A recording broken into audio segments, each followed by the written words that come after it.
fridge from them. So that's that story about Sean and Marette, how I met them. And I took it back to my hotel room, and I now had a fridge in my hotel room, which is very useful for cold drinks and keeping some cheese and ham and things to have a meal at night. Very good. And then about 2 weeks into my 1 month contract for the room, someone from the big hotel across the street came across the road.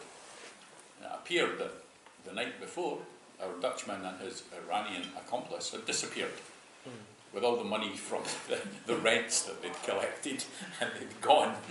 And but the hotel were just embarrassed about it because they'd let these guys take over this annex to the hotel, and so they were prepared to honour our contracts to the end of the month if that was okay. But then we all had to move out because, you know, it was ridiculous being staying in this very nice hotel annex for peanuts, basically.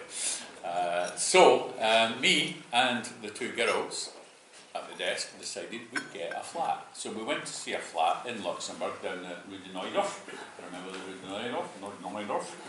And when we went to see it, the landlady came in, and the workmen were still working in the flat, but they were just doing the finishing touches, you know, putting in the kitchen details and things like that.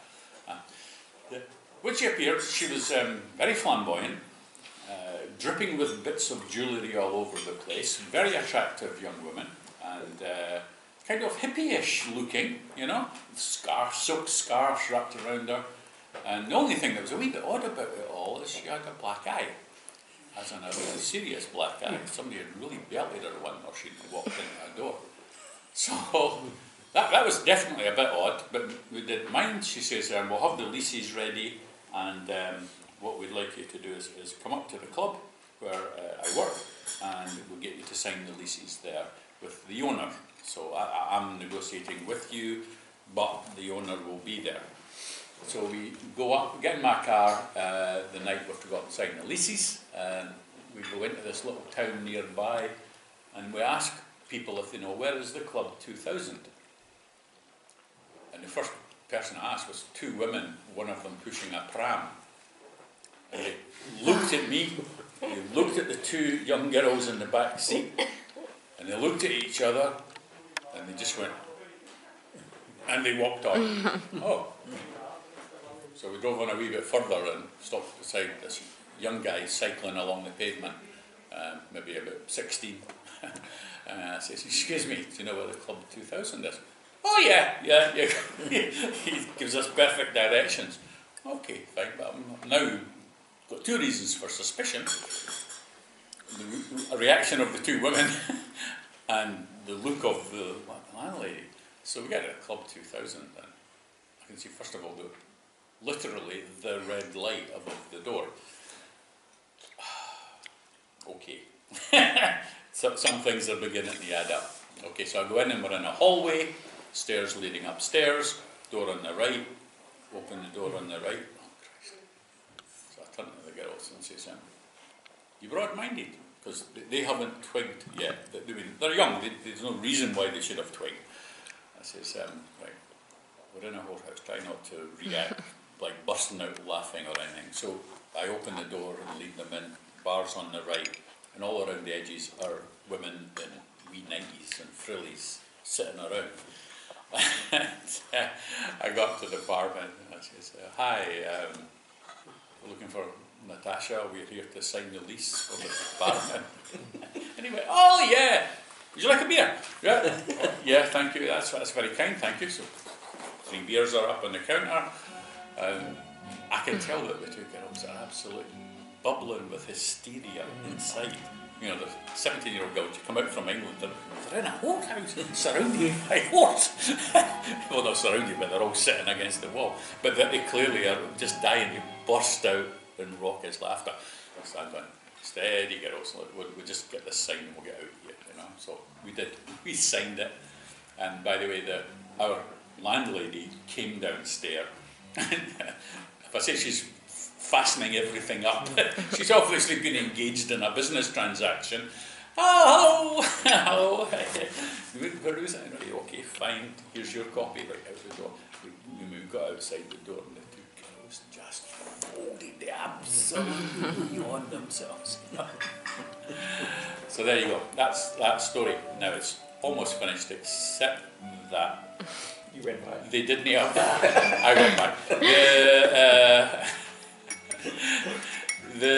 I got a phone call, and the woman tells us, "I'm really sorry, the house isn't going to be ready until the Saturday. We'd expected it to be ready on the Friday, so you could move in, but it's simply not ready. We haven't got the certificate to say it's all okay, you know."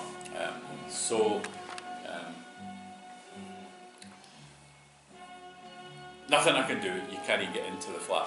I says, "Okay, I've already given notice without telling her that I've actually been evicted from my other place because we were there illegally as well." And she said, "Look, I can tell you, I can get a room for you." And I laughed, and she says, "No, not here at the Bar Club 2000." She says, "There's another place, you know." I says, "Okay, then that's fine." So she came and picked me up outside the flat we were supposed to move into and took me off to some little bloody village in the outskirts of Luxembourg and took me to, I don't know, the cafe bar Olympia, and took me in, and this looked like a regular bar with serious drinking guys, no women in frilly underwears and things, and took me in and up the stairs and into a room. Said, "This is your room for tonight, but you'll have to leave tomorrow, but we'll have the flat ready for you, you know." Where are the two girls? Well, they're already in a room. They had not been staying in the hotel. They worked in the hotel, but they stayed somewhere else. They stayed on in their room. So, Sure, I'm paying attention. you are. Would you like me to tell you the address of it? Yes, you told it later on. So, I did notice, once again, this sense of fragrance, that the room was very perfumey, you know, as in over the top, sprayed with floral scent and stuff. But Christ, what I sleep on the concrete, I'll sleep in a proper bed, you know, it was clean enough. So I had my night there, and I get up in the morning to go and have a shower. And there's a communal bathroom outside, which I've already sussed out because I've been for a pee, so I know where I'm going. And I go and I try the door at 7 o'clock in the morning because I'm going to work, I think. And whatever the reason is, it's occupied. So I hear a woman's voice inside saying, "Occupied." Okay. So I go into my room. I hear the door moving from my room, which is across the landing. So I open my door to come out, and here's a girl in frilly underwear heading back out to her own room. And I don't think she was a European civil servant stuck for a place to stay for the night. And I go, fuck, here we go again. So then I go, have my shower, go to work. So that's my experience of Luxembourg. 2 whorehouses in 3 weeks.